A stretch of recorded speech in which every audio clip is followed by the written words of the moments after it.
Hey guys, welcome back. Howie here at High Octane Cards with a quick recap of yesterday's Goodyear 400 at Darlington. It was a pretty good, decent race. Average speed was 123.562 miles an hour. There were 6 caution flags for a total of 36 laps. 2 of those were stage breaks. There were 4 other cautions brought out by spins or crashes. The first was Eric Almirola got spun on the backstretch on the 5th lap. Kyle Busch spun on about the 25th lap after a tire went down. NASCAR deemed that the competition caution. Later in the race, Kurt Busch and Bubba Wallace kind of got into an incident on the front straightaway, took Kurt out for the day. Excuse me. And the 4th yellow flag that was a crash-related one, I don't have it here in my notes, and it actually escaped me, so I apologize for that. There were 19 total lead changes. I didn't write down the drivers that led laps because Truex led most of them if you watched the race yesterday. He swept both stages and won the race, so maximum points for driver 19. As you know, that has never been done in Darlington in the stage racing era.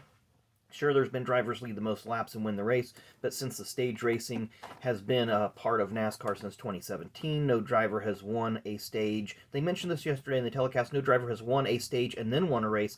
Truex won both stages and won the race. So a quick recap of your top 10 drivers. Truex won the race, of course. Larson was second. Kyle Busch was third. William Byron fourth. Denny Hamlin was fifth.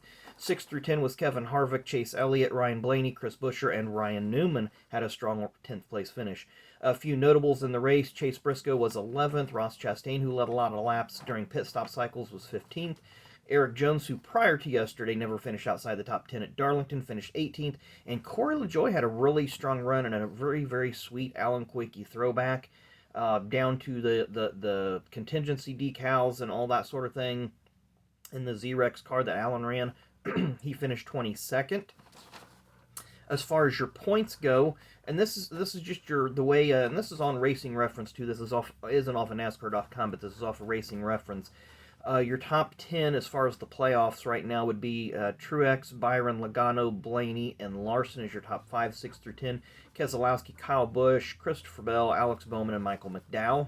Still hanging strong there in that 10th seed in the playoffs. Of course, all this can change as time goes on and different drivers win. Of course, you have drivers like Chase Elliott, Kevin Harvick, Denny Hamlin, Kurt Busch, and some others that have yet to crack victory lane that are pretty regular winners in the series. So expect this top 10 to change as the season progresses towards the playoffs. As far as the number 16 seed, Tyler Reddick and Matt DiBenedetto are tied. It looks like DiBenedetto might get the tiebreaker as they have him listed in the top 16 for the playoffs and not Reddick. I'm not sure what the official ruling is if it's best finish, most top 5s, who's got the best dental records. I don't know how NASCAR does that. Excuse me. Living in Indiana, you get some sinus issues going on. We'll review the favorites, dark horses, and long shots that I had predicted. The favorites, I had Harvick, he finished 6th. Hamlin was 5th. Of course, MTJ won. Keselowski, disappointing 24th. He's really, really hit or miss at Darlington, so now he is 7 for 15 in top 10s at Darlington. Dark horses, Eric Jones, 18th. He was 6 for 6 for top 10s. Just had a lot of bad luck yesterday, really. Joey Logano had that penalty late for speeding on pit road, ended up 13th. He would have easily been a 5th or 6th place car. Ryan Newman had a strong run, came home 10th, and William Byron now has 10 straight top 10 finishes this year, coming home 4th. He's now 2 for 6 in top 10s at Darlington. My long shots, Michael McDowell, 27th. Didn't expect much for Michael. Excuse me. He didn't have a strong run at all, just kind of faded and ran about that 25th, 28th place all day. Chris Buescher had a strong 9th place finish. Austin Dillon ran decent at the beginning, kind of faded, ended up 16th. And Eric Almirola, like we mentioned earlier, was spun out very, very early in the race and finished 37th or last place finish. Just double checking my notes if there was anything that I had missed here. I apologize, I didn't get to milestone starts, but none of them really jumped out at me last week that said, hey, this guy's going to make this start, this guy's going to make that start. And on top of that, just a quick, my opinion of the race. It was throwback weekend, a lot of great paint schemes. You guys go to the websites all over the place. You guys know who ran what paint scheme. A couple of my personal favorites was definitely the Alan Quickie throwback that Corey LaJoie ran, the Alan Quickie throwback that Anthony Alfredo ran back to his Cup debut days. I really liked Austin Dillon's throwback, the Chase Briscoe, AJ Foyt throwback. That was pretty sharp. So definitely teams are getting more creative, and the sponsors are getting more creative. So allowing these teams to go back and showcase. Josh Balicki had a Lenny Pond throwback that didn't get a lot of airtime as well. So that one was really well done. So a lot of great throwbacks this weekend, but another takeaway from yesterday's race as far as being throwback weekend, it was definitely Darlington. Lots of tire wear, lots of pit strike cycles and strategies. If Ross Chastain, if the second stage was just a couple laps shorter, I'm sorry, the first stage was just a couple laps shorter, he'd be looking at a top 10 because he would have stayed on the lead lap, but the tires just faded away too much, and he just didn't get back in position to get back on the lead lap. I think he would have easily been a top 10 car. And Ross has been having some good runs. I was looking at his finishes so far this year.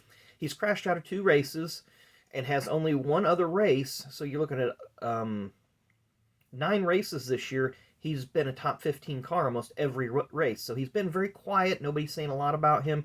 I think he's definitely running better in the 42 car this year than what Kenseth showed last year. Overall, I gave the race about a B minus. It wasn't an exciting race. It was a little compelling at the end when Kyle Larson was closing in on Truex and was going to make a race out of it, but that really didn't end up being the case. But it was a typical Darlington race, long green flags, people on different pit cycles, pit strategies, and ended up just being 9 cars on the lead lap. You don't see that very often this day and age.